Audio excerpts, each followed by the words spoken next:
What is going on, guys, and welcome to another video. This time it's a top 10 tips on Star Wars Battlefront. We're going to get straight into it. Number 1. Aiming down the sights, like in other games, does not affect your accuracy. You can be moving forward, back, strafing left or right, or even using your jump pack. And while you're firing, it will not affect your accuracy. The only thing that's going to affect your accuracy in Star Wars Battlefront is your it's basically your weapon. Whatever weapon you're using, the accuracy on that weapon will determine whether you hit or miss the target, or whether you're just a bad aim, or whether you're a good aim. Number 2, use heroes to their advantages. Each hero and villain has basically their own advantage and disadvantage. Luke and Vader are more close to medium range heroes slash villains. Seems like they've got lightsabers. Luke's got the saber dash. Vader's got the saber throw as well as the force choke. So they are pretty close combat characters. So use them when you've got good concealment, or at least try and get behind or to the side of your enemies rather than head on, because you're just going to die. Whereas Han, Leia and Boba Fett are more long to medium range. It seems they have rifles, as well as Boba Fett you can use his rockets, which have a slight homing capability. Number 3, if you sprint while firing your weapon, you will appear on the enemy's radar. Basically it's the same as every other game. If you sprint or shoot your weapon on the radar, you will appear as a red sort of not red dot, but the way Battlefront is, you will appear on the radar. You can unlock a trait which is called Scout. I think you unlock it at, I think like around 12, 13, roughly around there.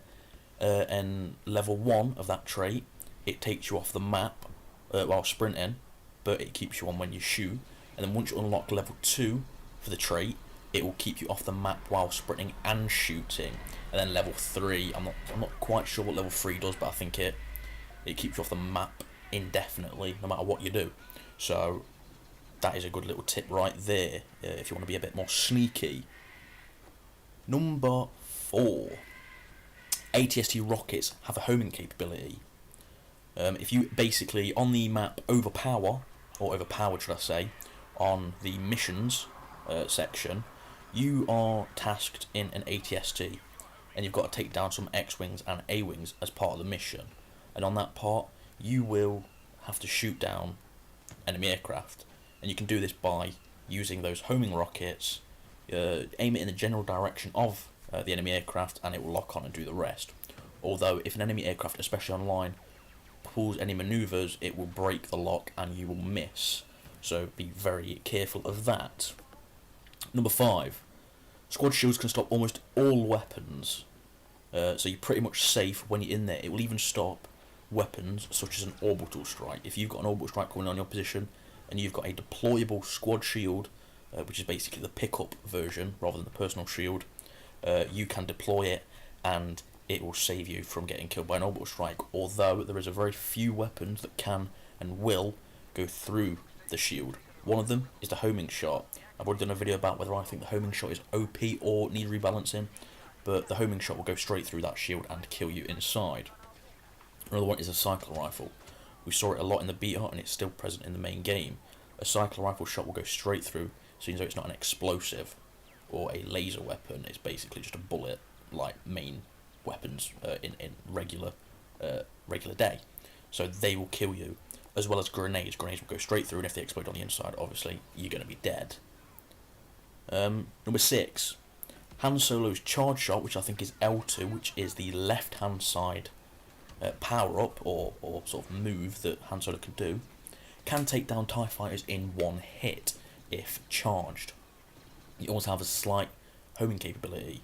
It is able to, I've seen gameplay and I've done it myself where I'm Han Solo and there's a TIE fighter coming in to sort of go in a strafing run on the battlefield, and I charge a shot, fire it in basically the general direction, or try and get it as close as I can, and if it hits, it will destroy that TIE fighter in one shot, as well as it's got a slight homing capability. Number 7. Stationary tower turrets are very powerful. Two to three hits on an enemy soldier and it will kill them. They've got a slight splash damage as well. So, if you are shooting at a group of enemies, it will do damage to multiple enemies rather than just the one. But it's very powerful, especially on the Hoth map in Walker Assault. In the final base, in the trenches, there is a lot of these tower turrets as well as vehicle turrets. Use them to your advantage when defending. Be careful though, because vehicle turrets will lock onto those, as they are technically classed as a vehicle. But once you get in them and you master them, they are very effective. But for me, on the PS4, the controls are a bit inconsistent. So it's quite hard to be accurate at longer ranges with them. Number 8. While playing Walker Assault, you can destroy the Y-Wings before they come in on their bombing run.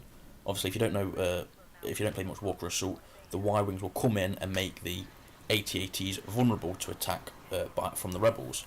But you can, especially if you're in an AT-ST, fire your homing shot if you see a Y-Wing coming in for a bombing run, and it will destroy it before it's able to make the AT-AT vulnerable. I'm not too sure whether this completely stops the AT-AT from becoming vulnerable, or it will still drop its bombs no matter what. But you can get a trophy / achievement for it called I think it's Walker Defender, which is basically destroy a Y-Wing in Walker Assault, and that's how you get that trophy. Number 9. While playing Walker Assault, the fastest and most effective ways of destroying the AT-ATs / walkers is basically get a vehicle turret. Once you get a vehicle turret, place it down, and once the AT-ATs become vulnerable, you will then be able to destroy them a lot quicker. As well as the AT-ATs have got a weak spot. On the side, the belly, and the rear are the weakest points on the AT-AT. They did this for the final release of the game, but it wasn't in the beta. These areas will do the most damage, so if you can get under it or behind it, then you will do massive amounts of damage to it compared to if you was aiming at the front, for example. Right, so number 10. If you've unlocked the homing shot star card, you can shoot and kill any enemy, even if they're in shields. And I touched on it before, and again it's in a previous video. The homing shot will go through everything. It will kill you even if you're using your personal shield, and it will go straight through your deployable squad shield. The only ways to basically not get killed by it is get cover or a well-timed jump pack shot. Now, bonus tip, if you're playing as Luke or Vader with the lightsabers, or any character in the future or present that's got a lightsaber, if you press down on the D-pad, you will turn off your lightsaber. This is a very good one for when you're trying to sneak around the battlefield and you don't really want a massive glowing stick to give your position away. I use it a lot on Supremacy on Endor, seeing that it's night time, and if you're Luke Skywalker Vader, you've got a gigantic glowing stick. It's going to give your position away purely on visual references. I mean, you'll still show up on the map, but you're not going to show up in terms of visually, especially if you're Luke Skywalker or Vader, because they're both in black, so they're going to blend in quite well. But that's it from me, guys. If you've enjoyed these top 10 tips, I will be doing more on specific areas such as ATSTs and heroes. Make sure you like, comment and subscribe, and I'll see you in the next one.